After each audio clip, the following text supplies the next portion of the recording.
Welcome to Wake, a cold reading of James Joyce's Finnegans Wake, just to hear it out loud.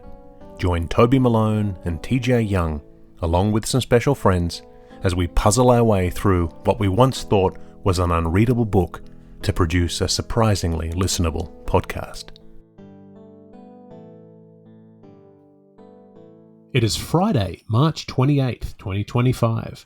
It has been 317 days since we have started reading, with 628 pages complete of 628, meaning we have 0 pages left to go and are 100% of the way through Finnegans Wake. Welcome to episode 40 of Wake, the final regular episode of the podcast that can now officially say has successfully fulfilled a long-held bucket list item.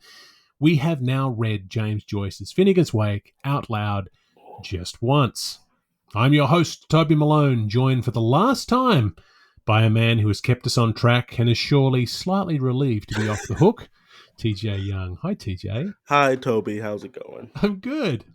I've been dreading this day in many ways, but also very excited to be here. You know, I'm looking at it like a final episode of a BBC show where you're like, they ended before they overstayed their welcome. Right. Yeah, fair enough. It's nice to have a natural ending. It is. As opposed to something, I mean, I love GMWKS, but it can never end, right? It just has to go until one of you dies. When I tell you that I have often thought, I was like, when are we going to look at each other and be like, yeah, we're done? Like, when is that going to happen? I mean, I think that even with long-standing things, you come to that realization at some point that, like, yeah, I'm good. But it is always nice to have a project where you're like, this is what the timeline looks like, right? Yeah. It's the wonder. It's the reason why I love being in theater, is because you can say this show's running for 3 weeks and then it goes away, or this process is going to be for this long and then it goes away. Sure, as a writer, things feel infinite, but the actual production process, there's always a light at the end of the tunnel, which I appreciate. I've realized I can never be like I've done data entry. I could never do it because I'd be like, there's just always more data, you know? Yeah, it'll never end. Yeah. It's an interesting thing to think about art that is finite on purpose, as opposed to finite, stopping when it got cancelled or when it was less interesting to people. And I was just thinking about, I don't know if you've seen Severance yet. I've watched the entire first season, and since my show closes tomorrow, at that point I will have my life back. So we're going to start season 2. So Monday, block off 10 hours because you need to watch Severance season 2. I need to talk to you about it because it's one of those things where it feels appropriate to talk about Severance here because it is very Joycean in its way. It's so eccentric in its structure, and it's gone from being something that started off being sort of a cute thing about, oh, what if we separate work and life balance, to something much more sinister and something much more nuanced in the second season. It's sort of spectacular. We just finished it last night.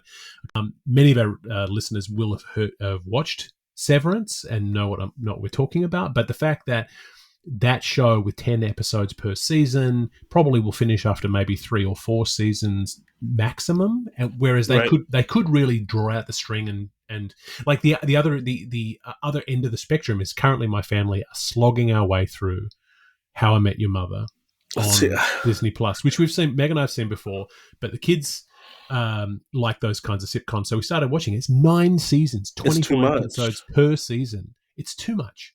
So I think about Supernatural. That show went on for like 17 or 18 seasons, and people say, oh yeah, between seasons 5 and 10, it's not good. Excuse me? Inappropriate. Yeah, or disrespectful. Grey's Anatomy is still going 20 plus years, or The Simpsons. Yeah, you get all these things that sort of outstay their welcome. Even though there are fans who love it, I think we could probably keep churning out some kind of Finnegans Wake thing for indefinitely, and people would listen. But after a while, diminishing returns. Yeah, so it's kind of nice to find an end. 40 episodes in, not including bonus episodes, feels like a nice round number. And yeah, so today, what are your immediate first reactions for finishing? A couple of days ago, we finished. I think that the last bit in the way that loops and really did affect me, and I in a positive way, and it just reminded me of why I love literature. I mean, this was the first novel that I've listened to novels. I do a lot of books on tape because of how often I drive and travel and stuff like that. But this is the first novel um, that I have read that's this long and finished it, right? I read Tomorrow and Tomorrow and Tomorrow.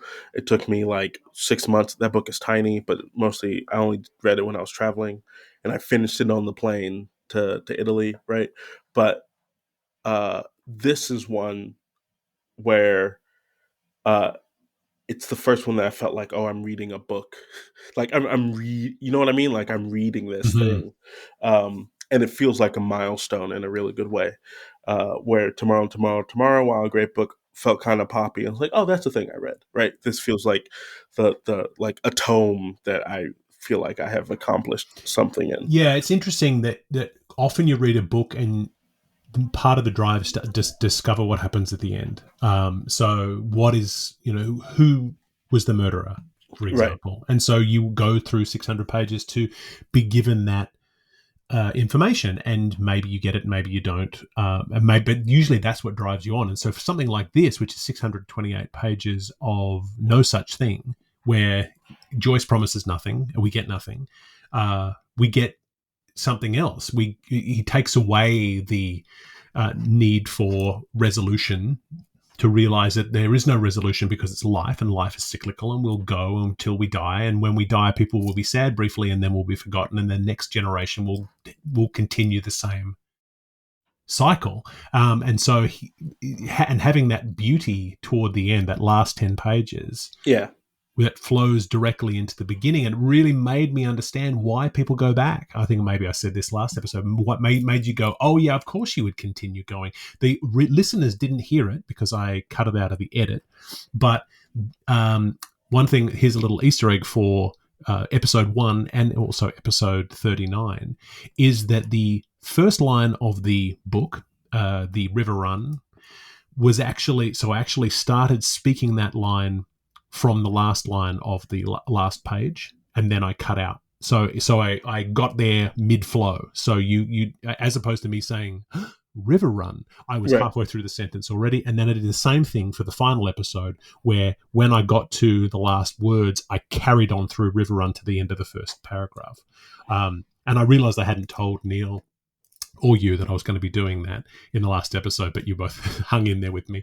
And then I edited it out. I put in some grey noise over the top, just to sort of allow the book to settle. But that kind of momentum where you feel like it's continuing as opposed to saying along the, okay, now we're finished. I thought it was really important to maintain that cyclical nature. Yeah, and I was actually really appreciative of the fact that you did that because it revealed something to me. It's kind of like whenever, um, like when you crack open the actual mechanics of a play and you see what's happening. At least for me, right? Where Mm-hmm. I'm just like, aha, there it is. There's the theatricality that's inherent to the piece, right? And there's lots of things that are inherently, like narratively theatrical about Finnegans Wake, but the theatricality of form and the way that that shows up, I am a sucker for form, Yeah. and so the way that showed up, I was like, this is really really great. Yeah. Yeah.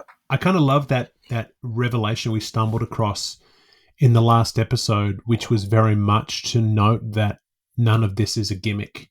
Yeah. That Joyce isn't doing this to, get clicks.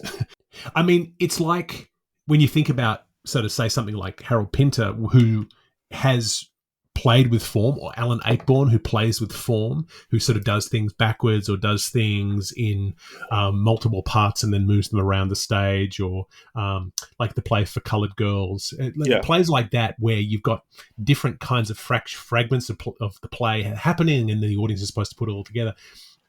A lot of those get reproduced now because they're cute gimmick, because they go, oh, it's kind of cute that the play goes backwards, or that the play changes depending on whether the character decides to have a cigarette or not, or whatever, which is what Ayckbourn does. And Joyce isn't trying to do that. He's not trying to say, well, here's a little a little bit for you that you can chew on because the rest of it's hard. It's there because it has to be there, and Yeah. I love that he is true to that. I know we talked about it earlier in the series where that one book where it's written completely out of order and you're supposed to figure out what the order of it is. Oh And yeah, then, Kane's Jawbone. Yeah, right. Which, sure. yeah, Like, I think that feels gimmicky. yeah. And again, not to take anything away from our listeners, who I'm pretty sure some of them have engaged with that text. Um, it feels like, in my head, I'm like, there's no way that the experience feels worth it No, to me. well, and I'm just trying to think. Like, I'm just imagining you as a playwright, a well-produced playwright, in going into, say, the Pittsburgh Public Theatre and saying, "Hey, I've got a new play. However, I wrote the play as is, and then I took all of the pages and I shuffled them all up, so they're all completely out of order. And so before you can rehearse it, you have to get them back in order." Do you imagine that anyone They'd be is? like, leave right now. But I Just think, imagine. yeah, and I think the thing is that we have to remember that the order of this is intentional. That Mm-hmm. the wrapping around of it is intentional. That the creation and bastardization and mutilation of words is intentional. That the references are intentional, as opposed to wouldn't it be fun if, right? Yeah.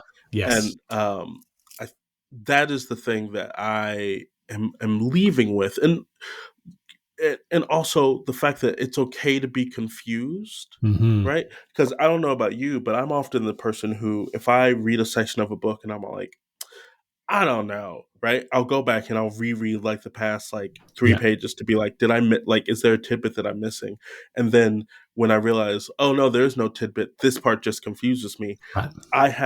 I will fully admit, um, I have actively been like, well, this is done for me. Like, this shows a flaw in like the editor's work or the author's intent, and then I start looking for all the ways that it's confusing me, right? Where this book still engages you from the very beginning. It's like, you're gonna be confused, so you have to like pick something else to be mad at, because this, Yeah. Well, it's almost one of those books where if you're not confused, then you're doing it wrong. 100%. Because if you think you get it, then you become like the Oxford World Classic, who say, "Don't worry, we'll tell you what's happening," and then you know what we think of them. So yeah, it's one of those things where when you approach it, it's like sort of standing at the bottom of a cliff face, looking upwards, and you think that's impossible to climb that cliff face. But there are strategies for climbing a cliff face, and that includes ropes and includes crampons and includes different ways of scaling the cliff. And getting up the cliff is very difficult. But once you get to the top, you look down and you have that feeling of accomplishment, which we have today. And it's one of those things. And in sort of miniature, I feel like we had that at the end of every episode. Yeah. Where we would be presented with 25 pages and we'd be like, "Ooh, here we go." And that was a lot of that in the first 2 or 3 episodes, less later on. Later on, we started to have more fun with it with guests. But at the beginning, we were just like, can we get through this? We're not sure. We have to tap out, and then we get to the end of the episode, and nearly every episode, and I edited every single one, we would get to the last part of the reading and everyone in the room would laugh. We would finish and we would go, everyone would exhale and everyone would laugh. And it was that feeling of exhilaration that we conquered this tiny little mountain at 25 pages of the mountain, which is amazing. And it sort of brought me to an article, which I'm going to link to. I'm going to talk about a lot today. I've been saving this article because it's a beautiful one. So it's by a writer named Gabrielle Carey, who was an Australian writer. She was a film writer, and she does a lot of. She did a lot of things. She passed away only last year. But she wrote the book James Joyce: A Life, which I talked about on episode 14.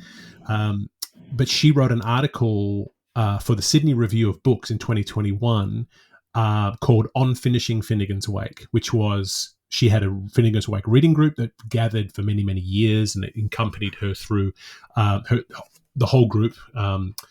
She had a group of people who came to her living room and read Finnegans Wake every Sunday afternoon. And over the course of the many years that they were reading, a couple of people got divorced, a couple of people got married, there were kids, there were deaths, there were lots of different kinds of things that they'll sort of encompass their whole life. And so when she got to the end, she wrote this beautiful article, and it's really worth reading. But there's this quote here that I just wanted to read that's relating to the idea of coming to that mountain, because she'd come to it and then how you feel at the end. She says, "Only occasionally did I fear that my brain would not stand up to so much taxing, to so much grappling with grammarless gobbledygook.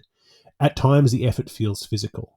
The way Joyce stretches language to its absolute limit is oddly gymnastic, exercising the mind out of its habitual postures. By the end of the session, however, I always felt electrified, switched on and alive to language in a new way, grateful to this magical passport into another linguistic universe, as well as thankful to Joyce for waking up parts of my brain that I'm certain would remain dormant without Wakean stimulus. The secret to approaching Finnegans Wake, as Joyce scholar Sebastian Knowles noted, is to see it as, quote, a great tree of life instead of a radioactive stone only to be approached in a hazmat suit with a Geiger counter." Which yeah. I think that we had to, talk ourselves up to taking off that hazmat suit. Yeah, we did. And it did feel a lot like pinching our nose and taking our medicine for a little while. But and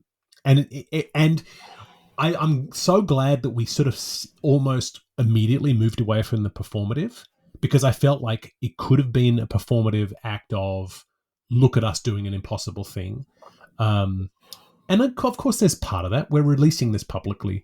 We have an Instagram account and a YouTube account. We have all these different things. Of course, it's performative in some ways, but like I said, it was also just to keep ourselves on track. But it was never like doing it for a dare, right? And as a result, I think we both allowed ourselves to love the text, even as it didn't love us back, because there were plenty of times like that. Yeah, well, our listeners heard the way I'm like, do I know words? But I think it's funny that you say that we didn't approach it as a dare. I think the thing that made this approachable for me is that our friendship is based on many things: mutual love, admiration. Mm-hmm. But one of the things it is also based on is saying, hey, I'm about to do a difficult thing. Do you want to do this difficult thing with me? Right. Right. And that never feels like a dare. That feels like a, hey, I believe in your capability and your capacity. And so I'm asking you to tap in to make this thing less daunting. Yeah. Look, if you're a mountaineer, you're always trying to climb the next biggest mountain. For sure. And so no accomplished mountaineer climbs one mountain and says, I'm finished climbing mountains. So yeah, you want to climb and climb and climb. And even those who climb Everest are still climbing. They're still doing different things. For sure. They're trying different things. So, yeah, I mean, I feel as though my relationship with you is a lot of mountaineering, where we're saying, hey, can we adapt The Tempest? I don't know. Let's try. Can we adapt Three Musketeers? Let's try. Like recently, I'm not going to say the name of the play that you talked about wanting to adapt, but it was one of the, another classic play that I went, absolutely, let's do it. It's different kinds of things, different kinds of challenges. Which reminds me to pick up my copy of the play on the way back home, because it's at the bookstore. Right. Play. Yeah. So it's been a bit of a journey. So our first reading was May 16th, 2024. Our last reading was March 26th, 2025. So it's just a little over 10 months of full on reading. I had considered kind of pushing ourselves out a little bit so that we came in within 12 months, or came in on 12 months. By the time this one is released, it'll be at the end of April. So we'll be coming into nearly 12 months of releases. But then again, like you've noted to me, it got to the end there where I was putting in bonus episode after bonus episode because I couldn't quite bear to finish. And I was like, I hate to say it, but we have to. Yeah. I mean, I think part of it is my cycle of work is we're in something deep for 14 weeks and then we stop, and we're in something deep for 14 weeks. Right. And you know how it is when you're like just used to being like, this needs to be done by this time. Yes. Yeah, absolutely. So it's a good stopping point. I think we're this is and we got so much out of it. I mean, there's a quotation here.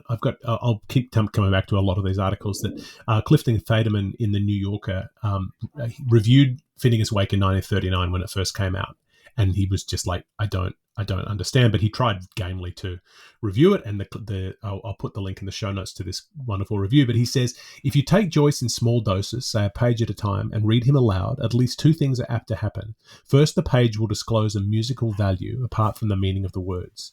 Second, the words themselves begin to call forth in you dozens of confused, vague impressions, associations, and memories, which I think is a fairly canny thing from someone reviewing the first edition right as it's come out. 1,000%. And I feel as though that's what we've discovered over this time. When we started on the 16th of May, it was about, hey, look at this crazy thunder word. Can we say this crazy thunder word? And it was almost like doing it for a YouTube Dare, prank show.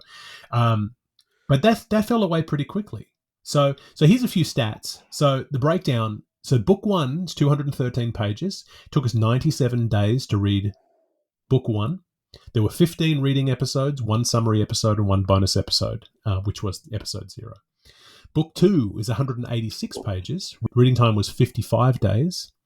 So we managed to get a bit of a bit of momentum going on, and that included doing night lessons with Neil. That helped. I will say right now, I will go to my grave remembering night lessons. Good. I'm glad. We had 10 reading episodes in book 2, one summary episode and one bonus episode. Book 3 is 187 pages long.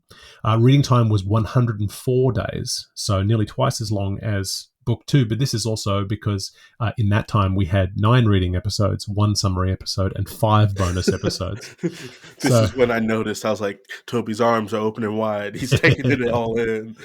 And then book 4 was 35 pages.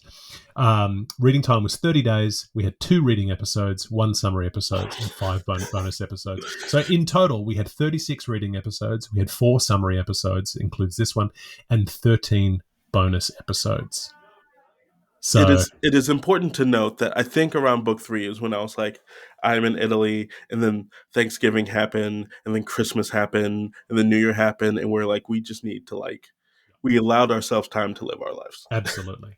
And so overall, the reading episodes was 3,053 minutes of reading, which is just over 50 hours.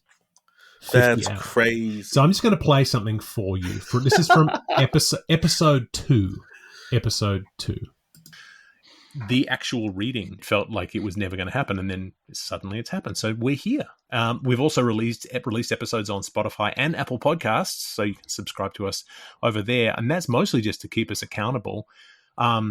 But the most important part is that we're making progress, and we really are 2.54% of the way through. Oh, and so we did the read yesterday. It was about 40 minutes or so, and you did some math yesterday based on how long that went as to how long this is going to take us, or when we'll be finished. Yeah, it came out to 48.354 episodes, so 49 episodes plus episode 0, so like an even 50, which feels... Yeah, nice. Absolutely. We're going to aim for that. I think there are some segments that are short, and I'm not going to fight it. If there's a segment that's short and it's only 4 pages, sure, I don't mind that being a single episode. But right. But yeah, this will be good. So look at this.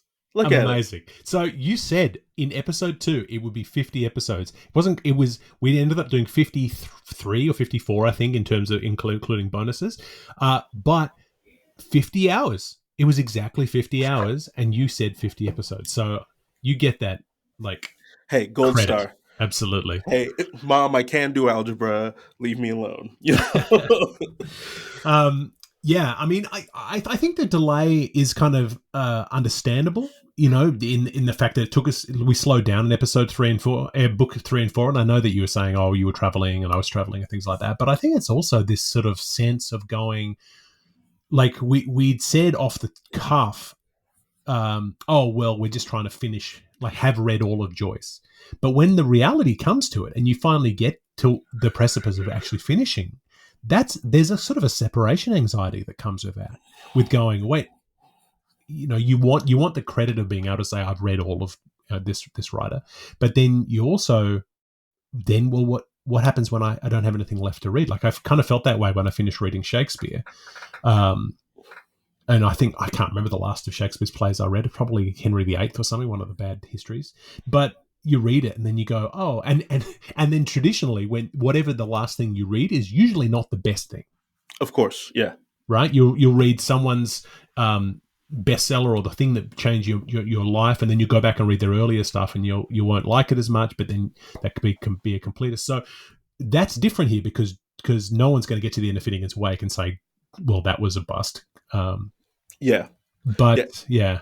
I think the thing that I found that I was getting separation anxiety around is, again, the experience of it all.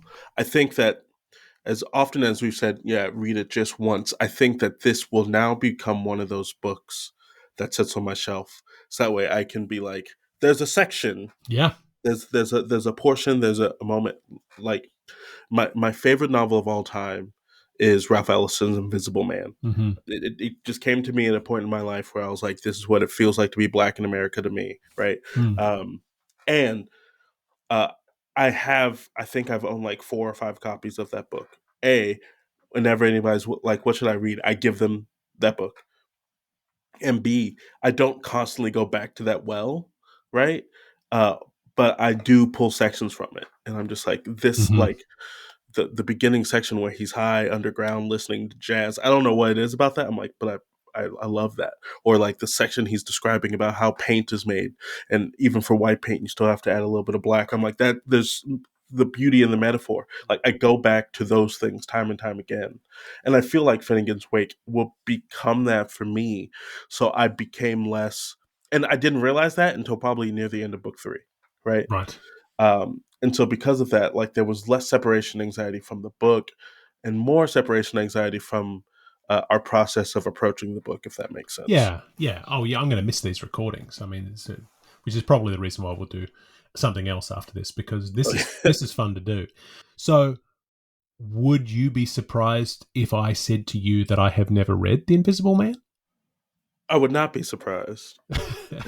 You bring it up often enough, and now I'm like, oh man, I got to go and get a copy. Because generally what you do, part of your love language is sharing the things that you love. So, I mean, we probably have talked about this on the podcast in the past, but the way that you realized that we wanted to work together was that you sent me a DVD. To your job. I want to be very clear. I Googled this man. I was like, how can I mail him? Which sounds very stalkery. Please know we had conversations before this. It was a funny thing. We were in Maryland, were we? Yes. Yeah. And we were having breakfast, and you said, my favorite musical of all time is called Passing Strange. Do you know it? And I said, no, I don't know it. And you said, I'm going to make sure you see it. And then I forgot that we'd had that conversation. And a month or 2 months went by, and I was at my job at the University in New York, and I went into the mail. Someone came by from the mailroom or something. I never got mail. And they said, here's a package. And it took me a good 10 minutes of just like, I don't understand who is sending me this. It's a DVD, which is a format that hasn't been used since 1999, and for this thing, and then suddenly all clicked into place. I was like, oh, it's that dude that I met at that conference who said like this, and he sent it to me, and so I watched it and enjoyed it, and then we got into, and that was where it all started. So I'm kind of surprised you haven't sort of just slipped me a copy of The Invisible Man at some point down the track.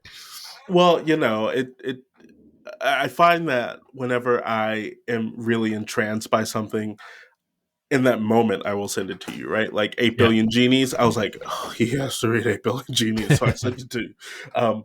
But don't worry, you will have you will have just a copy slid to you. And I'm going to be very, like, I think that everybody has that one book that they read in grade school that they're like, I actually did kind of vibe with this book, right? Yeah. Like, that was Invisible Man for me. I can tell you, I don't know how much of I do not know how much of me loving that book is from nostalgia, but it's like the one moment where I started to trust English teachers. I was like, okay, yeah, that's a good moment. Yeah. So to just to get back to that idea of that separation anxiety, I'm going to go back to Gabrielle Carey and what she says about it, because she was doing it for many more years than we were. It took her 17 years to read it. It took Joyce 17 years to write it. And it's going to take Neil 17 years to memorize it. So 17 is the number here. But she says that as she neared the final reading, she kept cancelling readings. She's like, we're not going to do it this week. We'll do it next month. We'll do it the next month. And she says, for 17 years, I've been religious about sticking to my set day and time, the last Sunday of every month, no matter what. But now I realize there was part of me that didn't want to read that final page, because what would I do next? Finishing Finnegans Wake felt like the end of a long literary marriage, and I instinctively understood what that meant. A bad case of post-breakup blues. Or was it because I'd been convinced that the Wake was a world without end, when, in fact, as Joyce writes, it is world without aimed? Yeah. And so 17 years is obviously different to 10 months, obviously. And one thing I wanted to bring up today was that I had a chance to watch Richard Hart perform another chapter of Finnegans Wake the other day in person, which was lovely. And it was a very, very intimate room, small room, with only about 20 people there. And I chat a lot with Richard and to get a chance to just sort of live in the Wake world a little bit more. And most importantly, I mean, look, when I talked to Richard, he was kind of astonished that we were finishing, and they were full of congratulations. The fact that we were at the end. I had a good chat to Adam Seelig, who's the director, who was also full of congratulations. They were both really sort of felt like it kind of felt like people standing at the finish line of a marathon. Mm-hmm. Saying, "Oh, you did it! You did it! You finally did it!" And it was really aspirational for them to see that we've done it. But obviously, we've done it very quickly. They're doing it very slowly, right, very thoughtfully. It's very beautifully. One thing that really boosted the reading was that it was in a bar, so I was literally sat at the bar and kept catching the bartender's eye, and she kept bringing me more and more Guinness over the course of the thing. And then I started drunk texting TJ at the end, which I love. Toby drunk texts, they make me so happy. But it was that sense where people are always like, you are going so fast. And it sort of makes me a little ashamed of going, oh, yeah, actually, did we really read it? Because we probably did it too quickly. This lady did it 17 years. Richard and Adam are probably going to take 6 or 7 more years to do this. And I don't know. I've thought about the speed in which we did it, right? And I also think that, like you said, it's the mountaineer in us, and the fact that, like, we've talked about the difference between us and individuals who make the Wake their life, right? And that for us, at least for me, so much of my practice is the need to create, and look at classics through a different way, like a wide variety of them. And I understand that part of my process is a whole bunch of ingestion and then, like, blocking off all media and then, like, pouring something out, right? And I am unsure of how long I would be able. I don't think I could sustain this for 17 years, at least not with my creative practice. Yeah. At least not, there is a sense, at least for me, where I am like, okay, cool, I have finished a thing. Now my brain automatically, even when I'm nearing the end of something, is automatically pushing towards the end of something, right, towards the beginning of something else. So yeah, I often wonder about.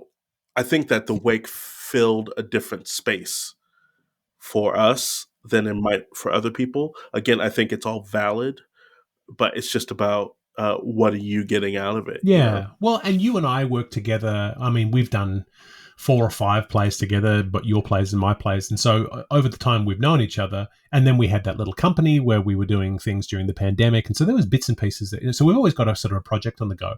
And Wake has been that project for the last year where we haven't, I mean, I think I've given you a few notes on some new plays in that time, but mostly the Wake has been the focus. And it's been nice to sort of shift into that space for a little while to sort of diversify, to find something different. I think if we were also hardcore into dramaturging a new play while we were doing this, I don't know if that would have worked. Like you've asked me to give you notes on your new play recently, and I haven't been able to turn my mind to it because I'm still in Wake mindset. 100%. Yeah, I feel the same way. Like even me starting, there's like 2 more plays I want to start, and I'm like, I am not in the headspace where I can do that. Yeah, and I've got this book project that I've been working on for a while with my former thesis supervisor, which is a Shakespeare and Performance edition for Manchester University Press, which I'm contracted to.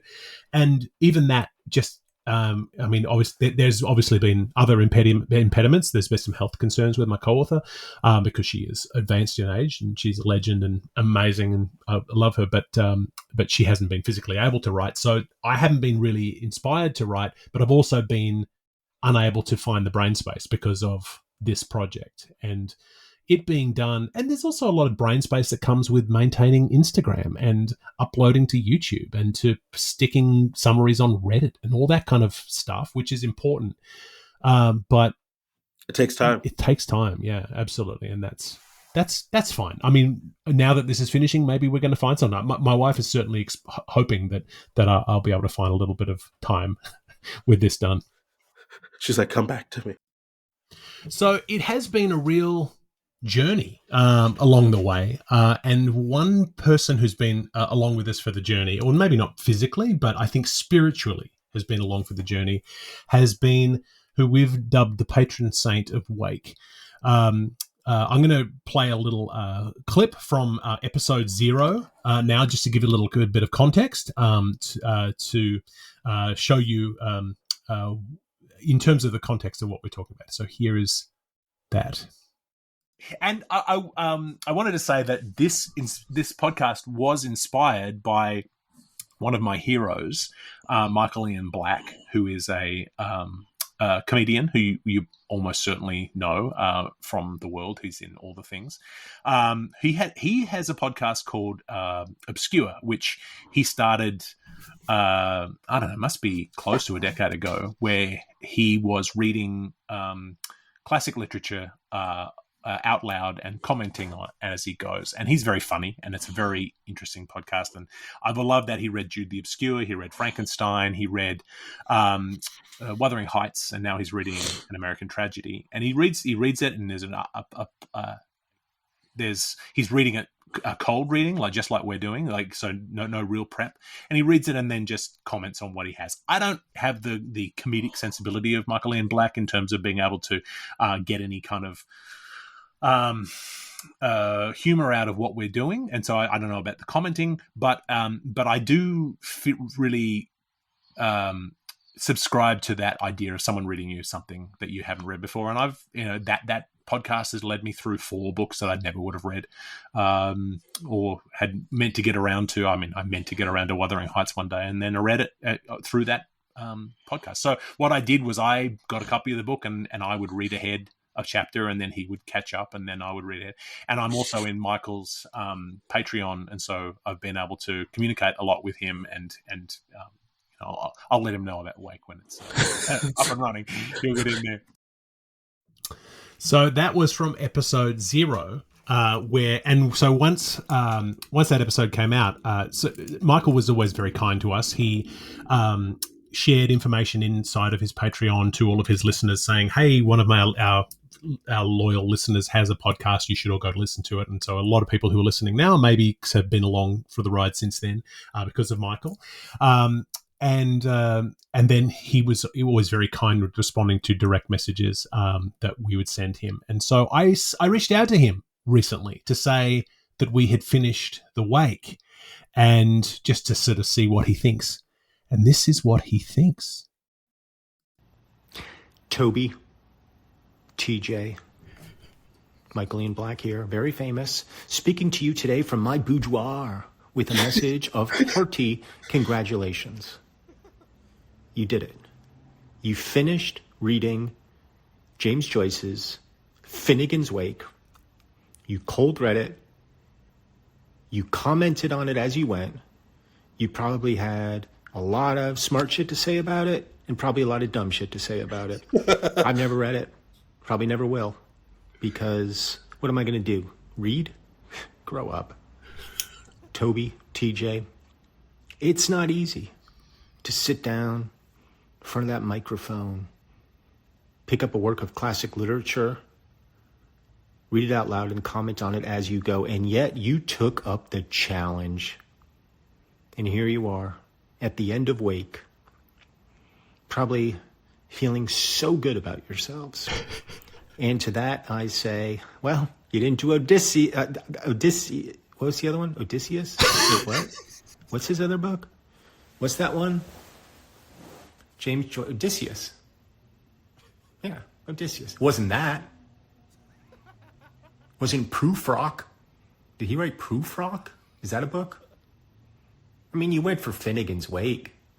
And like I said, I don't know anything about it. But it can't be that long. I mean, you just started it. Well, I guess it's been about a year. Yeah, May of 2024, you started it. And here you are finishing it. And meanwhile, I'm stuck on An American Tragedy for another goddamn year. Why can't I be more like you guys? Pick short books. You know what? You may have been inspired by me, but guys, as Wake ends, I'm inspired by you. Congratulations on a job well done. That's what I'm glad he realized we just picked short books. Yes. Oh, it's what, yeah. That made my week that Michael took the time to do that. I will say, in the name of full transparency, is that we managed to get through to Michael through Cameo. So we did compensate him for his time. So it wasn't. So please don't just think you can reach out to Michael for free voice notes. We did compensate him for his time because that is his profession. And while I probably could have messaged him privately on Patreon and asked him for a freebie, I didn't want to do that because I respect him as an artist, and it's important to pay artists. But I will say, there are several listeners out there to Wake, half a dozen of you, and I love you all very much. I don't understand your brains though, because there's about a half a dozen of you who are on our Patreon who it's a free Patreon. We set it up as a free Patreon, but there's about a half a dozen of you who are voluntarily paying for the Patreon, which is very much appreciated. However, it makes me feel a bit weird because I just go, well, this is supposed to be a free Patreon, and not as though we're generating anything that's worth paying for. So what I've done is that all of the money that came in through the Patreon has been used to invest in Michael Ian Black, giving us his congratulations here on Wake. So, I feel good about that. You invested it back in the show. Exactly. Yeah. I'm not going to go, go buy some new shoes. Just there's some Jordans that you want. Yeah, no. This James Joyce Jordans. You could say these are my JJJs. So that's been sort of, and that was the first time you've heard that, TJ. Yes. And I thought that was great. And to know he has said my name, yeah, great. And we will post the video on our Instagram and also put it on show notes and stuff like that. So you'll be able to watch Michael as he tries to remember the name of Ulysses and calls it Odysseus, and assumes. And then I messaged him actually afterwards. I messaged him after I got the voice note and said, Finnegans Wake is 628 pages long. And he's like, how fast were you reading? How many episodes do you put out every week? But because he's doing American Tragedy, this is my latest I want to endorse his podcast, Obscure. They're reading American Tragedy right now, and it's a beautiful podcast. He's kind of in this trap though. He's in this trap right now where he started out with Jude the Obscure, and it was very good. But then he came back and started reading other ones, and now he's kind of in this place where people like me are going, keep going forever, keep making me your podcast. But he's currently on CNN now doing Have I Got News for You, which is showing up all over social media and stuff. There's going to come a time when he's like, sorry about it. Yeah. And you should all subscribe to his Substack as well, because he's one of the most important political commentators we have at the moment, because he's really speaking truth to power, and now is the time we need that. So anyway, so that was the sort of the big treat that I wanted to bring up. I mean, the rest of the episode today, I just want to sort of have a bit of a loose conversation around a few major topics for what the Wake represents. I mean, when you think about the Wake now compared to how you thought about it in May, how has it changed in your mind? Oh, yeah. I know I brought it up last episode, but it is that monster that continues to show us something about ourselves, right? And I think it's funny because we look at this book and we're like, this is a beast. And it's like, it's a beast for a reason, right? Right. All those people don't keep thick books around because they like doorstops. They keep them around because they do something to people. Yeah. And what felt like an esoteric sort of practice I've realized is just is an expansion of ideas in a way of viewing things that I didn't know I necessarily needed, but super glad I have. Yeah. I mean, there's not. I don't think there's anything wrong with treating books as trophies sometimes. So like having the heads mounted on your wall of your conquests. But it's always really nice to have a copy of something like Finnegans Wake with a broken spine, where it's very clear that you've read it. Where the book has been weathered and you got like post-it notes in there. It's not like, oh, you just bought it at a book sale and then you stuck it on your shelf just for cred. You actually, and you're like, I'm never gonna. Yeah.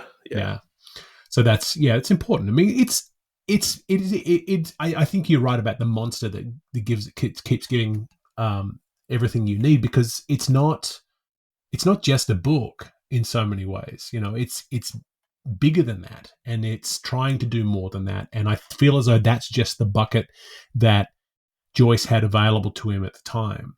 I mean, the novel is a relatively young form, and it's only predates Joyce by 100 plus years. It's we kind of think that the world is novels but now, because you go to any Barnes and Noble and you have an infinite number of books that are available there, but the idea of the novel is relatively new, and breaking the form when he was breaking it was breaking a relatively young form. And so I'm not sure.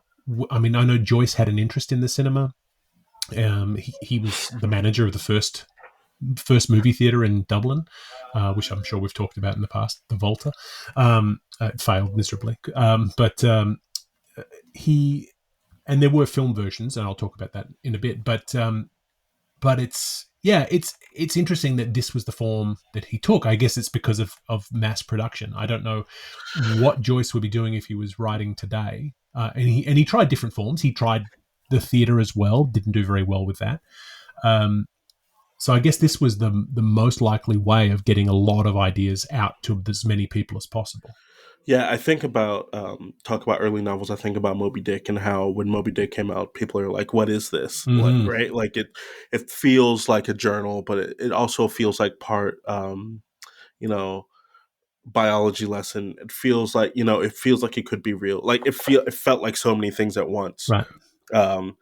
Where ascribing to the form of the novel eventually got drilled down.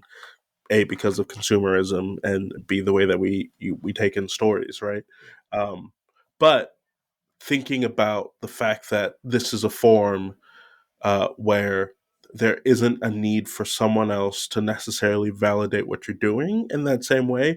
Like in theater, we put it up on its feet, and even if the actors are in the room, they're like, yeah, we jive with it. Even if the director's like, absolutely. Even if the designers get what you're getting, there's still that missing equation of the audience, and everyone, 95% of the people who are involved in this process can be on board, but that last 5% can absolutely tank it. Yeah. Right?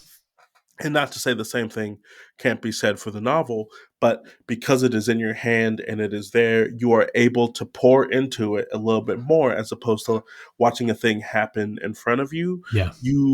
You are in a considerable relationship with this thing that's happening as well. So the novel makes sense for a place of exploration of narrative types, because also those narrative types seep into the structure of theater and movies and everything like that. Yeah.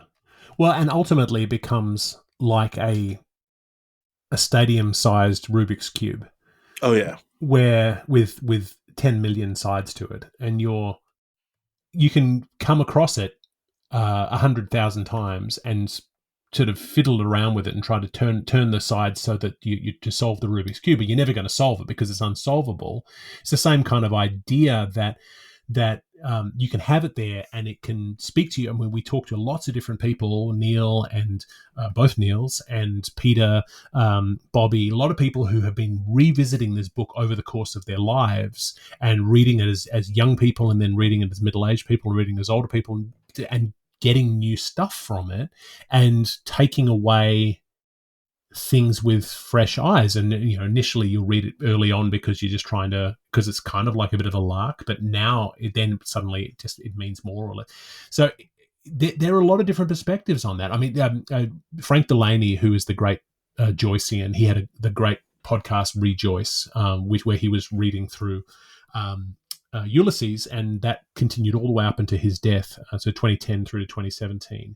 He says Finnegans Wake is not a novel. No, Finnegans Wake is a poem. It's a symphony by a modern atonal composer. It's an assembly of language tying together floating evanescent ideas. It's a long, rapid eye movement dream. It's a marathon, technicolored musing that might have been induced by mescaline or LSD or some other mind-bending substance. It's a massive rap, as in rapper, as in street talk, as in lingo, as in the heat of the day and the cool of the night, captured dreamily and melodiously in words of all shapes and sizes. It's a mirage. I love that. It's awesome, isn't it? Yeah, and it's all of those things, and it's none of those things, and it can be whatever we want it to be. And some people will see it and see it's a doorstop, and go and dismiss it and go, that is the thing that I don't want to engage with because it makes me feel stupid, and I don't want people to tell me I'm stupid. Like Finnegans was saying that his aunt used to call Ulysses useless because it was used to literally prop the door open at their house. Yeah, because it was a big thick book, but no one would read it. Where's useless? But you've got to decide that it's useless. You've got to sort of opt out in that way. Whereas if you say, here's a puzzle, keep leafing through it, like Cain's jawbone, you can leaf through it. You're never going to solve it, or some people have solved it, but the amount of work that goes into it, you got to decide how much it's worth it. In the New Yorker, Fadiman says, the world would doubtless be amazed at Mr. Joyce's achievement, assuming the world understood it. But one doubts that Finnegans Wake will be grasped, at least in our time, except by a few conscientious philologists and a small lunatic fringe of auto-hypnotic Joyceans who seem able to hurl themselves into a trance of intuitive comprehension. So this is, again, from 1939, the first review in the New Yorker. Right on the money, really, that it wasn't really understood in their lifetime, not even understand in certain hours. And people kind of like it for the sake of going, well, I like it. I don't understand it, but I like it. You've got to make that decision. I wonder what it's like to be one of those reviewers who's going against the grain and be like, it's actually a masterpiece, but go off, Yeah. Right. Yeah. Yeah. And there are a lot of people who did that. I mean, there's the history is littered with great figures who weren't understood in their lifetime, and it was only after they're dead that people start to notice. But then I think for Joyce, part of the key was that journey of trying to figure things out. I think if he just gave everyone the answer, that'd be pointless. I mean, he said, when someone said to him, just tell me what Ulysses is about. Give me the key to understand Ulysses. That's all I need. And he said, if I gave it all up immediately, I'd lose my immortality. I've put in so many enigmas and puzzles that it will keep the professors busy for centuries arguing over what I meant. And that's the only way of ensuring one's immortality. It feels like when the Beatles wrote I Am the Walrus. Yeah. They're like, sure. Because at that time people were just digging into their work so much. They're like, what if we write something that's complete nonsense to us? Yeah. Right. But I love this. It is the thing of like, you don't want authors to have to give you every answer. Yeah, exactly. And we add more fuel to the fire the more we analyze it. And there's so much more to it now than it was when Joyce wrote it. In that New Yorker article, he says, there are over 12 languages in this book. But by the time it came to us, we've been talking about 80. So 12 that were immediately identifiable to that reviewer. He probably noted, the Romance languages or, things that stood immediately out. But there's so much more in there. And so you just keep unpeeling the onion and realize that the onion is enormous and impossible to get to the middle of. So, it's a problem. I mean, it's a problem when we try to think of things in that sort of classical dramaturgical sense of like, well, who is who? What are they doing? Glasheen says, who is who when everybody is somebody else? Yeah. And it's a real question. Like if you were trying to put that play on now and an actor came up to you and said, who am I now? And you are somebody else then, but then you're this person now. And you go, yeah, okay, how do I play that? Like there's an amazing scene in Severance season 2 finale, which you haven't seen yet, but you'll get there, where the inside version of Mark talks to the outside version of Mark through a video recorder. Mm-hmm. And so the actor is talking to himself, going back and forth. And the differentiation between the character is very, very clear. But the audience is taken along for the ride to understand where we're at. If you're in a place where you're not given that insider track about what something means, then how do we go along as readers? And then as a result, people kind of quit. Yeah. I mean, I think it's the wonderful thing about novels that you can play with perspective in such a way that it is fantastic. Yeah. And I also think that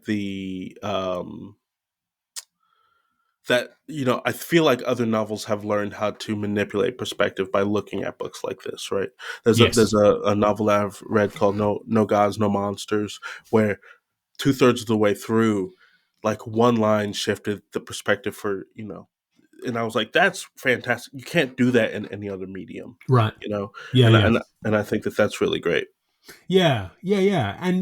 And there's a real onus on the reader for how they're going to take those gestures from the author. And you can trust them and go along with what they wanted, or you can overinterpret to try to put it back into a safe box of saying, oh, this doesn't look like other novels. How do I make it look like other novels? I know I need to figure out who every allegorical character is in this book to make me feel better, so that I can say, well, if he's Jesus, then she must be Mary. Okay, cool, got it. But really, are the parallels really that simple?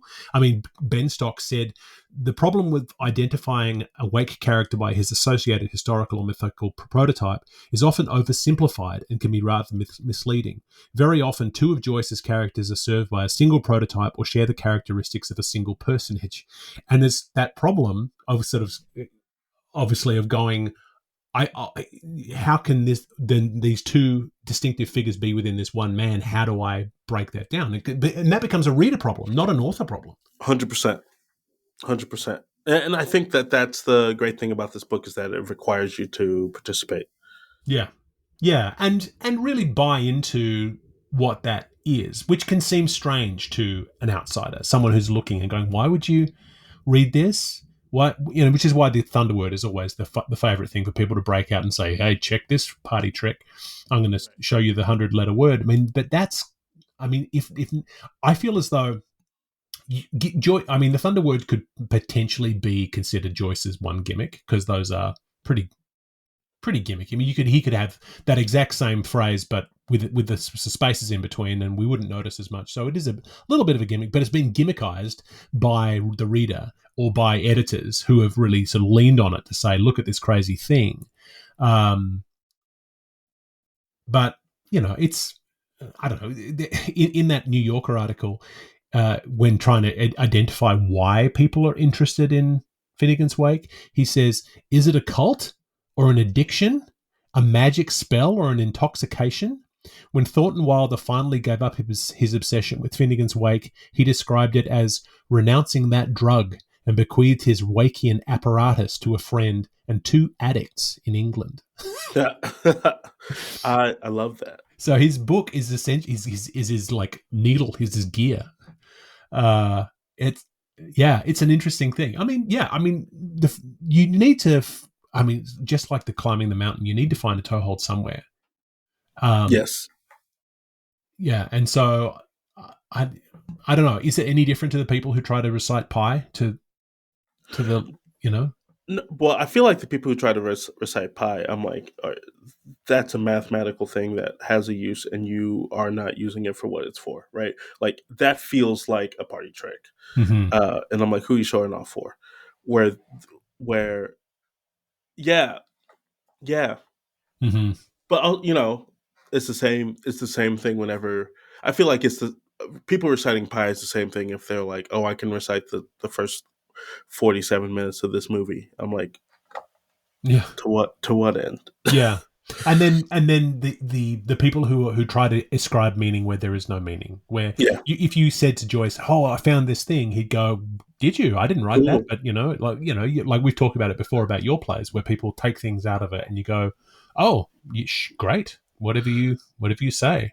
I think that has always been the indication to me of a seasoned writer versus a young writer, Mm-hmm. where a young writer, they'll be asked, "Oh, did you mean X, Y, and Z?" And they'll be like, "Oh yeah, no, totally, absolutely." Yeah. Where a seasoned writer is like, "No, but I'm glad you got that out of Yeah, it." exactly. I mean, and so much of it's in there by accident, like the way Joyce wrote this book, it comes down to what your mood was that day, or what you were reading, or what you ate, or how much you slept, in terms of what's going in there.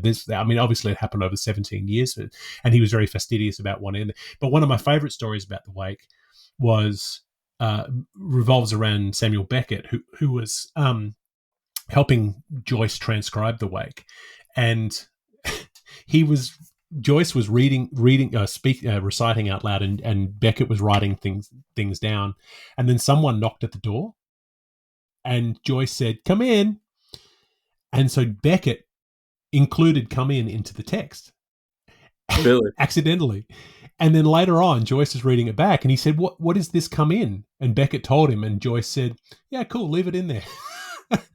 So that's at line 393.27 when he says, "Come in, come on, you lazy loafs." So the kind of the serendipity of what comes, and then the meaning that we prescribe, where academics like me will spend a whole career trying to figure out what the meaning is behind a semicolon, and in the end, it was a thoughtless thing. The meaning shifts. I mean, there's no wonder Marshall McLuhan was a great Wakean. I mean, obviously, the medium is the message, is all about what McLuhan was doing. So, yeah, it's an interesting thing. I mean, it's also. There's also other reasons why he was writing what he was writing. I mean, there's David Norris wrote this really interesting text breaking down Joyce's work, where he said Joyce's revolutionary language is to some degree a sophisticated linguistic revenge upon the English colonizers of 800 years of occupation. Joyce took over their most prized possession, the language of Milton and Shakespeare, smashed it into fragments, and used the resulting mess of mottage to rewrite the history of the world. So the idea that it was in a lot of ways a big troll job. I mean, it's hard to make this big troll job and then be mad that people don't understand it. Yeah, I agree with you, but I do think about the fact that it's like it is the bastardization of language on purpose, right? Mm-hmm. And I mean that's what, like it was said earlier, that's what slang is. That's what that's what regionalities are. It's all like, it is to make it our own. And then, we kind of scoffed at the fact that Joyce early on said, like, feels like he has mastered the English language. So like, what's next? But, like, if you honestly feel that way and you're like, this is what I have to do to make sense of words and language and the way that they work, like, I'm all for it. And I think that it is effective, because while there were times where like I have no idea what's happening, we could still glean the meaning of sections, Yeah. because of which kind of proves his point. Yeah, absolutely. Yeah, I mean, there's so many theories about what. I mean, we've already talked about the dream stuff, about how there's been trying to sort of transcribe dream language and the impossibility of that. I mean, there are other theories. Some people suggested that Lucia Joyce's schizophrenia sort of contributed to the language of the Wake, and suggesting that one scholar suggested that there are entire interludes in the Wake that are demonstrably schizophrenic hallucinations. And so the idea that he was dealing with his daughter who was dealing with schizophrenia was a way of unpacking that. Gabrielle Carey talks about that at length in her article as well. It's an interesting one. I don't know if I understand enough about that to draw any conclusions, but it's always so problematic trying to speak for someone who's dead. To say this is probably what he meant. Well, maybe he could have. I mean, I've already talked about all the problems with people who try to prescribe Shakespeare being a secret Catholic or a secretly Like, Jewish. we don't know. We just don't know. We don't know because we don't have the evidence, and we can sort of take if the only evidence is the fiction that they've written, well, you're in trouble there because it's fiction. Right. The fact of the matter is, even authors, while speaking about why they wrote a thing, the reason that they wrote are unreliable narrators. You know. Yeah, I mean, the thing I love the consistency of the Wake. I love how it doesn't. I mean, it sort of ebbs and flows in terms of its difficulty as you go, and there are some parts that are harder than others, and some parts where they sort of connect to the dreamer waking. Obviously, the last 10 pages when the dreamer is coming out of the sleep. Finally, we've got the scene a few scenes earlier when the dreamer wakes and cries and then falls back to sleep again. But overall, it's a very consistent book for something written over 17 years. Yeah. And obviously he revised and re-revised and all that kind of stuff. And we have, we talked in the last episode about the James Joyce collection in the University of Buffalo where we have all of the notebooks and we can see the revised version, things like that. But it really is so interlinked and you can't necessarily track the passage of time. Whereas sometimes if over 17 years you can see the young writer evolve into the old writer, you don't see that here. Right. Yeah. Very true. It's interesting. One of the theories that's been out there, David Rose talks about how the Wake is a sort of hypertext in the way that, just like the internet, really, where it's all interconnected, and it sort of became that proto book that was waiting for the internet to be invented, because once it did, then you could start linking within it and start sort of, and we have our friends at Fweet and also at Finnegans Wake. There's a few different resources out there where people are really having real fun to being able to sort of click around. You can sort of jump around and understand the meanings that you can't get when you're reading it off text. Rose says, the operant structure of the Wake is reminiscent of the internet and of fungal mycelium vast networks of thread-like process, lacking a center and leading everywhere. In fact, when the internet first reached a critical mass of popularity in the mid-1990s, Joyceans were quick to realize the potential for hyperlinking the text of Finnegans Wake in ways that would streamline our probing its interconnectivity. Why? Because Finnegans Wake was already hyperlinked. Rhizomatic Joyce had anticipated hypertext by 7 decades. It's true. Yeah. It's true. And I think that some of our guests have proven that it is like the connections that can be made, the web from one word, are kind of intense, and people have dedicated themselves to like figuring all that out. The idea of a text being hyperlinked in that way is a new thought for me, but it makes complete sense. Yeah. It's the sort of thing where you can find whatever you want. I mean, honestly, you can sort of like just in terms of breaking things down, like when we did the Guinness episode or we did the whiskey episode, the fact that it's all interlinked means that you can use those search engines to dig up whatever reference you want, and just about everything's in there. We both found our names in the text. You could find references everywhere. I mean, it sort of comes back to that idea of that Bobby talked about a little while ago about how the Wake is like this Nostradamus text where Joyce was and he talked about how the reference to Nogi Soki was the reference to the atomic bomb that, 6 years before it dropped. And so there's a lot of different places where people put meaning to it. In Gabrielle Carey, she lists a whole bunch of these. She talks about reference. One scholar feeling as though the Wake makes reference to Princess Diana's death, finding a juice of Diana's ridey for the hunt, who as they were juiced. And you go, okay, well, it's interesting. Another one suggests that it prophesizes the fall of Donald Trump.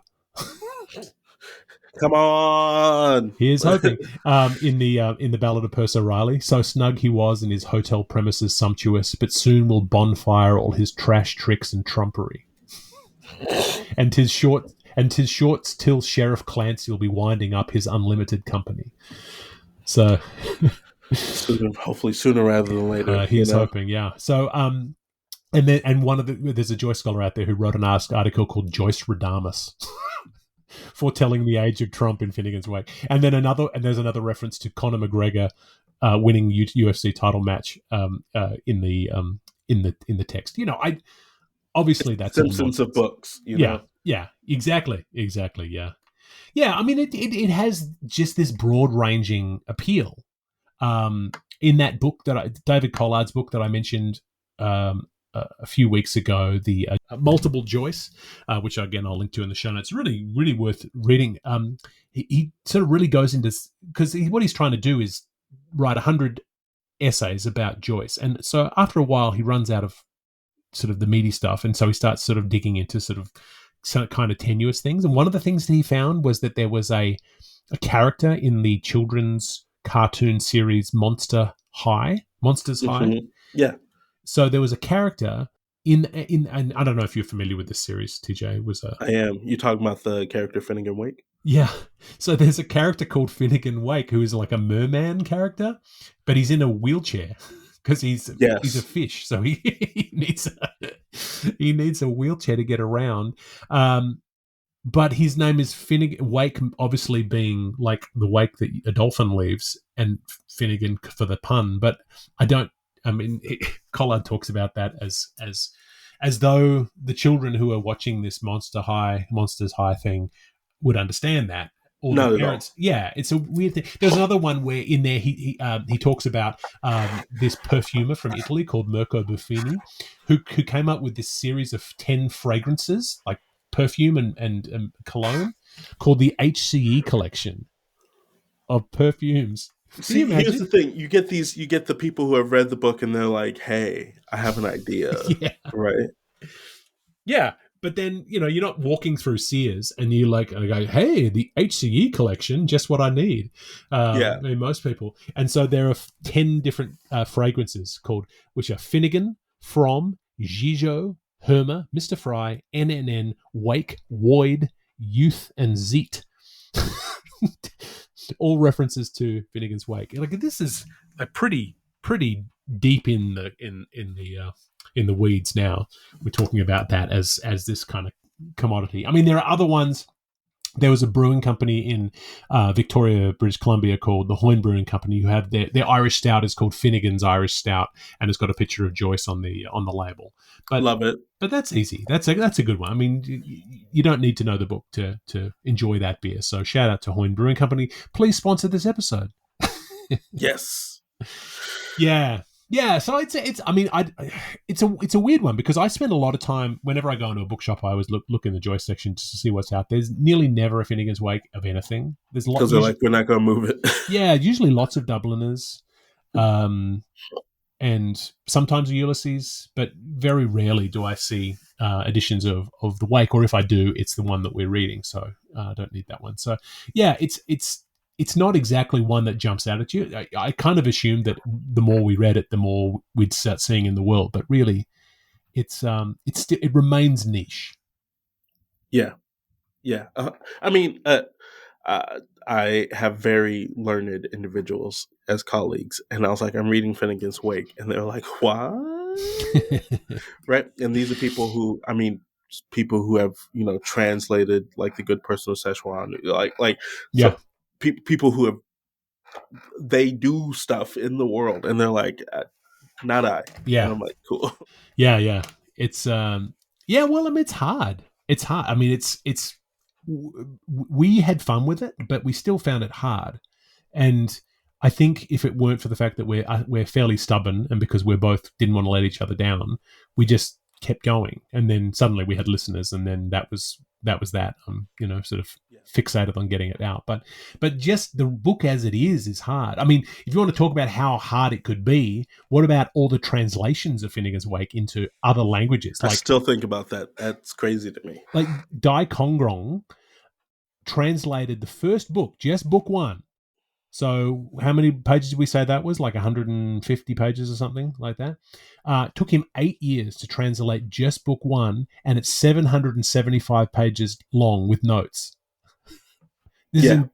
So translating just book one into Chinese, it was heavily promoted and actually sold pretty well. So people wanted it, but it's crazy. I mean, there was another one. There was a Japanese translation, and that was a little bit more of a difficult slog, where, quote, one of the translators went missing, another went mad, and the third person had to be roped in to finish the job because the idea of translating is too much. Because I mean, yeah, it's one thing to talk about translating things. Yeah, it's. I mean, I think the translation question is a really interesting one, because there's obviously translation requires kind of local reference, and Mhm. and you can't just do a one-to-one translation. It doesn't really work that way. So yeah, how do you translate something like this where the words are already translated into Wakish? And that's always the challenge, you know. Yeah, are you looking at sounds? Are you looking at the next best thing that you could possibly corrupt? And Mm-hmm. like, how are you analyzing, like, how far away from that initial word are they? Mm-hmm. You know, the portmanteaus, Yeah, which I just can't imagine how they work in other languages. it's crazy. Yeah, I mean, the play that we're not going to sort of bring up in terms of its title yet, but the play that you're talking about translating is not originally written in English. Right. So when you're talking about an adaptation, are you talking about adapting from a translation, or are you talking about going back to? I mean, that's one of the questions we had. Remember, I said, "Hey, what translation should Yeah, we yeah, use?" And so I'm possibly looking at like three different. There's yeah. one person's translation I know I don't want to look at because I don't like them as an artist. But Right. but yeah, I'm looking at multiple ones to say, like, what are the things. I mean, it's the same thing I did with when we did Three Musketeers, right? We Yeah, read the novel, that's right. but also watched like all the movies and the graphic novel, and I was like, what is the thing that's consistent throughout all of this to Yeah, kind of get the feel for it? yeah, But because yeah, with the Wake, you don't have that right. luxury. Yeah, yeah, yeah. I mean, I felt that way when I adapted the Lower Depths, Gorky's Lower Depths, into, updated it, and but I went off a translation and then adapted from the translation. I was certainly not. I didn't have the knowledge to go back to the Russian, but it's yeah, it's always it's an interesting thing, because there's different things that translators will bring into it, because references that so yeah, Hugo translated all of Shakespeare into French, and that's the version that in France, if you were to go and ask someone to quote Shakespeare, they would quote you Hugo, they wouldn't quote you Shakespeare. And so it's an Right. interesting thing that suddenly it changes the way that the text is interacted with. I mean, there's another one. I found another reference on Blue Sky just yesterday, or maybe no, it was on Reddit. Sang Hyung Lee is there's a video that I'll post in the show notes of him reading Finnegans Wake in Korean. And then Kenji Hayakawa, who's a friend of the podcast, we've already talked about his Japanese podcast on Finnegans Wake and reading it in Japanese. It's a really interesting world, and not really something that, I mean, the adaptive nature of it makes it hard to adapt, but it's not impossible. It's just, I mean, it's like the ship of Theseus. Is that still Joyce? Once you replace all the bits, there may still be a character called Earwicker in there. So maybe it is, but maybe not. It's always hard to say. Yeah, Adaptation is always just like yeah, tricky. yeah. And then you're taking the artist's view, the adapter's view, and it's becoming something new. I mean, it's like I don't know if you knew. I mean, speaking of adaptations, did you know there's a Finnegans Wake movie out there? Yes, because you shared it with I me. did. I sent it to you. It was maybe a rhetorical question for the listener, but there is a Finnegans Wake movie out there, which is kind of crazy. That was made between 1965 and 1967. So this has been out for 60 plus years. Directed by Mary Ellen Butte, and a very experimental film that you can watch in full on YouTube. Did you get a chance to see any of it? I did. I watched like 3 minutes, and I was like, okay. Yeah, it's interesting though, isn't it? Because it starts out at Finnegans Wake, like literally at the Finnegans Wake, but then it sort of picks and chooses what bits it's going to do. But it strives. I mean, it has subtitles on there to Yeah, make sure that you sort of understand what's going on. it's trying very hard to make sense out of a thing that isn't. Yeah, and so Yeah. it's really sort of going for that go-ahead plot that Joyce said that is impossible to have in this kind of thing, by sort of making Finnegans Wake an actual man called Tim Finnegan who died, which then strips away all of the allegory Right. and it shows us the single perspective. It's very much the Oxford World Classics problem again, where yes, you're showing us one angle. Is this the only angle? I mean, to me, it was the quintessential. It's like, oh, read the book, don't watch the movie. Yeah. I mean, it is called Passages from James Joyce's Finnegans Wake, so it doesn't pretend to be the entire thing. It's an interesting thing, and there's a lot of interesting sort of art house film technique that's in there. Roger Ebert gave it three out of 4 stars when he reviewed it. So, Okay, Roger. Good for you, Roger. But also, did he read the book? Yeah, I think he says in his review that it's a book that sort of crouches reproachfully on his shelf, staring at him, daring him to read it. And so he he gave it the 3 stars out of respect to the book. I mean, it's a film that's quite well received, I think, amongst the Joyce community. But it's doing similar to what Richard Hart's project does. It codifies it and Right. gives us a single take, which is totally fine as part of a larger conversation. Is what you need. So the fact that there's a film out there, great. I don't know if anyone's ambitious enough to try to remake it, in its style, but like, what would that screenplay look like? Like, it's yeah, I have no idea. I mean, I constantly think about the fact that, like, I keep talking about this Festy King thing because I made a promise on this damn podcast, so I'm going to do it. But, like, even the approach of it in my head, I'm like, it feels like trying to squish something like a big blob monster, like trying to shove it into a little cube to say this is what it is. And I think that part of it is you just have to accept that there's no way you're going to be able to catch the totality of it. Yes. Which is with most adaptations to film, there's no way you're going to be able to catch the totality of it. Right? Yeah. Yeah. But I also feel like even if you look at it today, I almost feel like it would, for better or for worse, actually for worse, feel like more of a thought experiment to try to adapt it today, if that makes sense. Yeah. Oh, yeah. I mean, it'd be an interesting project, but I don't know if it'd be an interesting product. Right. Yeah, it's interesting because David Collard says, daring in its use of experimental techniques and featuring animated sequences, double exposure, and archive footage run backwards, forwards, and even upside down. It's an odd, uneven, often baffling version of an equally baffling novel. There's only one. So there's this. I cannot remember the name of this game, and if I think of it, I will send it to you to put into the show notes. But there's a game that is really about unraveling the truth of this girl's past as you look at footage of 3 movies, right? And to me, and it's weird and experimental, and a lot of times it doesn't make sense, and it's up to the gamer to try to figure out, like, sometimes you have to run tape backwards and zoom, like all this other stuff, right? To me, that feels like a more fitting format for Finnegans Wake, right? Because it lives in that sort of hyperlinked idea of narrative and story than making it a straight film. Yeah, and then you lose a lot of that nuance inevitably anytime you adapt it. Because you can have, like in the film, the actors speak the words and the languages on the bottom, but then that's an entirely new layer in itself, because Joyce does not include footnotes or annotations to help us along. He does, and it's to throw you off. Exactly, yeah.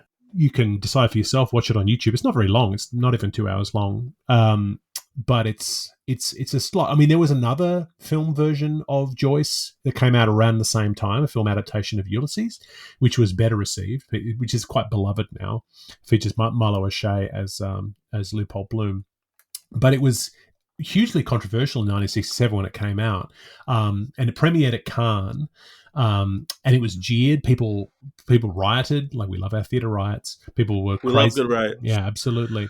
But then when they showed it, apparently there's a scene where Molly Bloom describes having sex, and someone had gone in with a grease pencil and like crossed out the subtitles so you couldn't read what she had said because it was seen as being obscene. Like people got really upset and people were kind of went crazy about it.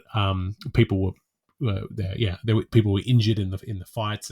If you want a really good perspective on that film, I want to redirect you back to my favorite Dublin-based podcast, Three Castles Burning, because there's an episode all about the film of Ulysses, and so I reached out to Donald at Three Castles Burning to ask if there was a Wake themed episode, but since Joyce never set foot in Dublin while writing it, it's not very likely. So it's a beautiful podcast, and the fact that people have tried to adapt these unadaptable texts is, I mean, it makes sense because everyone's going to want to try to make a buck off something, and adapting things is notoriously difficult. It's like my number 2 favorite movie of all time adaptation, which is I'm sure I brought it up here before, but Charlie Kaufman's an absolute genius for that film, and the film is all about how hard it is to make an adaptation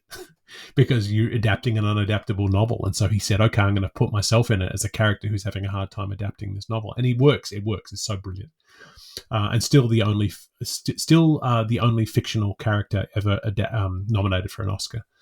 I feel as though we're hurtling headlong towards an adaptation podcast in the future. Yeah, I mean, I feel like we a lot of our conversations around things are like, we love the way they did this, we hate the way they did this, and I have questions about this. Yeah. I mean, I still stand 10 toes down on the fact that the place where I knew that the Harry Potter movies were off the tracks were during Goblet of Fire, when Neville gave him the gillyweed. I was like, nope, it was Dobby for a reason. Right. I'm done. Like, yeah, I literally have not seen another Harry Potter movie since then. Oh, well, that's a good thing for many reasons now.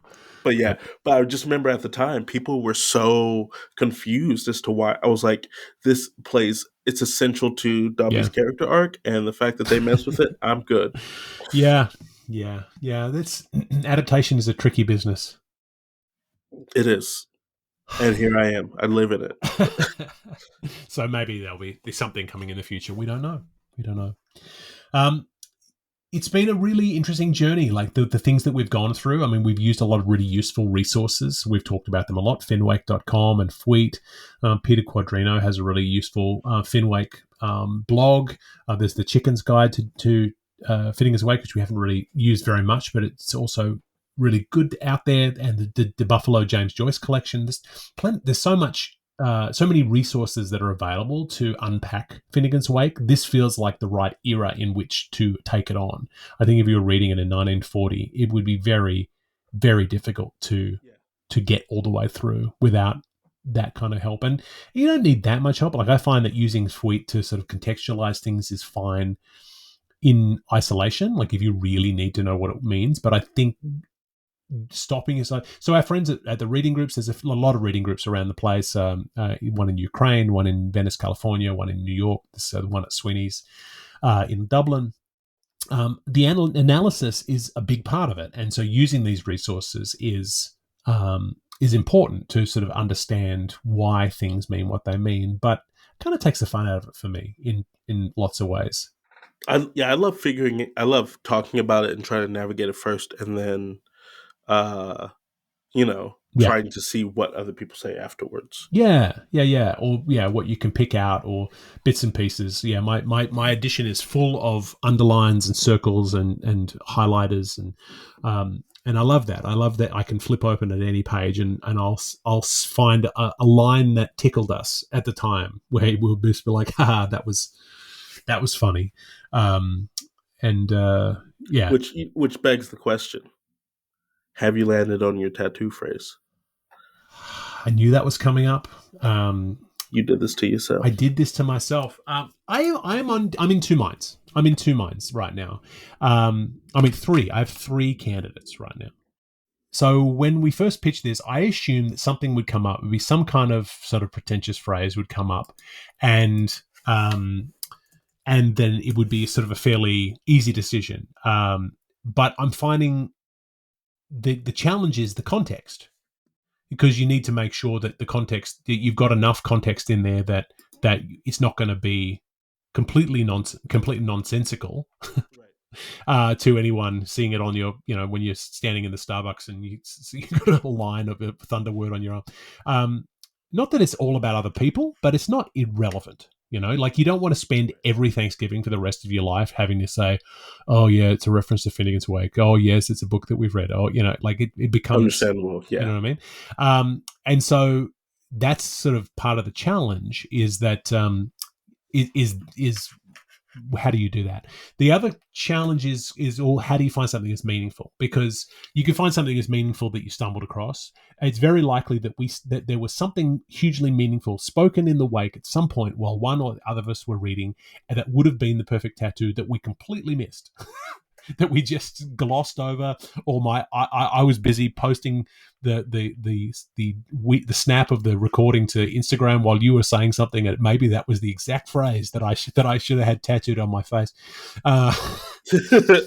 But so it's not exhaustive. So I mean, the one thought that I had, I love the idea of starting with the last line of the last page and going and then continuing it through to the first line of the first page, and sort of separating them with some kind of like slash or some kind of river, or some kind of thing like that. You could be as pretentious as turning it into some kind of infinity loop or something, or looping it around the arm or so. So I do like the text. I have I have one text based tattoo. I have my family's initials on my chest in Elizabethan secretary hand, so in sort of Shakespearean text, and so I like that. I like the idea of it being some kind of text thing as opposed to a picture of Joyce.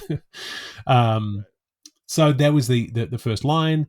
There was peace, peace, perfect peace, which feels like a bit of a mantra, and that's probably the front runner. I do love that one. And then there's also, I sort of went down a rabbit hole of trying to say, okay, can I find Joyce referencing something else that's important to me?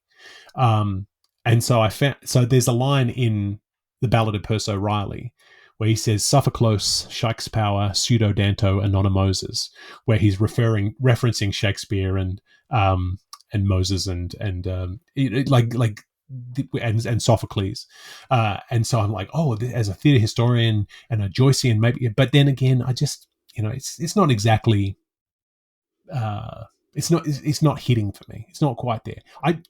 I still haven't settled yet. I don't know. How about you? How's yours? Asphalt body and concrete soul. I'm sorry. It's just I was like, this is it. Yeah. Absolutely. I love it. Well, easy. We'll obviously record an episode after we both get our tattoos from the tattoo shop. Yeah, in Pennsylvania in May. Yeah, I'll send. Yeah, we'll send photos, post those on Instagram. Yeah, we won't do it in May. You'll be busy getting married, but we'll do it the time after that. Yeah, probably in Toronto. Yeah, come to Toronto and we'll do it here. It's been it's been an amazing journey for the memories. We had so many amazing episodes and so many surprising episodes. Some beautiful guests. We had our holiday episodes. We had our two boozy episodes, which were really fun to do. And then the amazing guests that we had. We had 33 different guests join us. That's crazy. And to think we were like, no one is going to want to. Yeah. And everyone, it's felt like it kind of feels like, I mean, I'm going to make this comparison because I think it's apt and you'll understand why. Finishing right now has kind of felt like the final moment when the credits are rolling at the end of the Saturday Night Live 50th episode, 50th anniversary episode. I feel like that, there. Where everyone's there. And so everyone's been coming out of the woodwork and thanking us and saying, oh, well done. And all the people who guested have been sort of coming out and congratulate us on getting us the end, because that is their achievement too. And a lot of them along the way. And Lucy and Sarah and Neil and all of our guests who have been there for us. It's been a really joyous project. And way, like, I honestly just did not expect us to get to start recording episode 1. I remember really clearly asking you to in April last year, hey, can we, what do you think about this? And you were like, I can maybe do it in May. And I was like, this is never going to happen. He's going to keep pushing me back. And then but I we was did just it. like, no, I just need to, yeah. Yeah, it's there's a lot of mixed emotions about getting to the end, because you want to keep going, because you go, oh well, let's keep going. People are listening, but then, like you say, it's probably enough. Well, the other thing is, I think about the number of people who did it because it was us asking, Yeah. I mean, and that's been a wonderful thing, being able to bring in our entire community and bring in our entire. And I know that's because this was my brainchild, and because I've been the one that's been obsessive over it. Nearly all of the people who came in were from my side of the aisle, except for Taylor. But that's been good, because I've been able to introduce you to all my people, all my other people, all my all these former students, and having my kids on here, and it's been really, really delightful in that way. It's been great, and heartfelt thank you to all of them for coming on, and then also all the listeners we have several times. Yes, the listeners, all of you out there who are listening. You need to get some hobbies. No, we love you very much. I think I said last week in last week's episode, if I wasn't making the podcast, I probably wouldn't be listening. But that's not true, because I think this topic is interesting enough that I probably would be on board. This is why I started listening to Obscure with Michael Ian Black, the Patron Saint of WAKE, because it is interesting to be able to break these things down. And, we have one more episode coming up next week. This is the last official episode for now. We got a bonus episode next week where we're going to do a crossover with a friend of the pod, George Poole. We're going to do a crossover on YouTube, and I'll be releasing it on here as well. So you'll be hearing that next in this feed next week, and then the feed will probably go quiet for a while. So by the time that last episode comes out, it'll be late April 2025, and we're probably going to give it a rest for a while. But we'll be able to check back in, and when something interesting happens, or when we decide to put something together, that's the best thing about podcasting, is it's super easy. You can just put it together. As you can hear, we don't do any editing, not really. From that clip that I played earlier from episode 0, where I'm going, oh my God. I usually try to edit a lot of that nonsense out, but a lot of it stays in because, well, who has time? I get lazy. So I mean, the next thing is the next thing, and I'm not sure what it's going to be. Neither am I. I know we have, I have some projects on the horizon, some that, that definitely need your help with. Someone insanely wants to publish that Tempest prequel. And I'm like, we got to fix that. My favorite thing is I told you, and you're like, are you ready to fix it now? And I'm like, I sure am. But, I think that for me, this has also been, very much a release from the expectation of what art and words can and should do. Right. It is one thing that I constantly try to do in my own writing, is push myself and try to explore what's next for me. How can I push my own form, even if it's in a little thing, right? But this has appealed to my like the poetic nature of me, in a way that I'm like, I feel like I had pulled away from that in some ways, and now how can I lean harder into that, and what comes of that? So because obviously you got to worry about how you're going to get produced, and so that means you got to lean towards a commercial sometimes.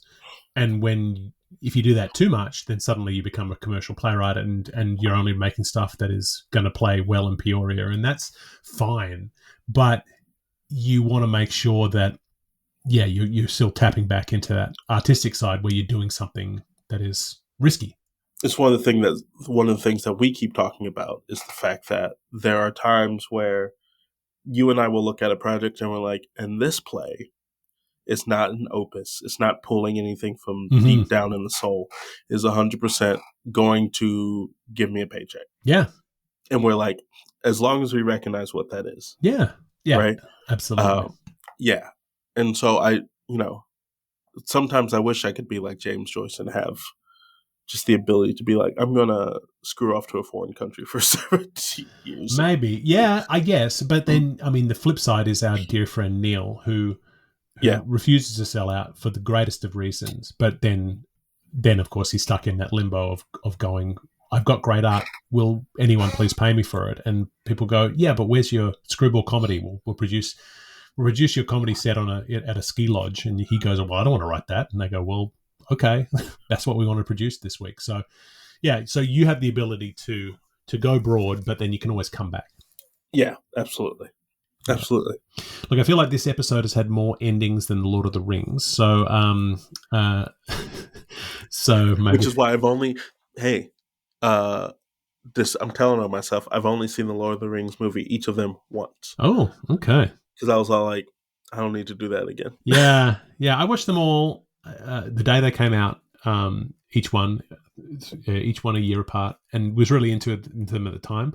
But then we showed them to the kids later, and I was like, "Oh, this thing just keeps going on and on." I never saw The Hobbit, so that's because they broke that tiny book into 3 movies. Yeah, and I was like, I couldn't quite do it. So, and I never saw the prequel Amazon series or anything like that. Ring of Power. Yeah, not that interested. So, but I mean, I'm sure it's all very good, but yeah. Okay, so that is all the time we have this week for Wake. There will be one more bonus episode appearing in the feed next week, as I've said, after which we may or may not release future episodes. We probably will. There'll be something out there. You will see us, but you can always find us on the internet. You can find us in the show notes. We'll put links to our socials, and you can always reach out to us directly if you want to find our stuff, if you want to find TJ's plays and produce them in your community, if you want to reach out and collaborate on work. We're always here and open to just about everything.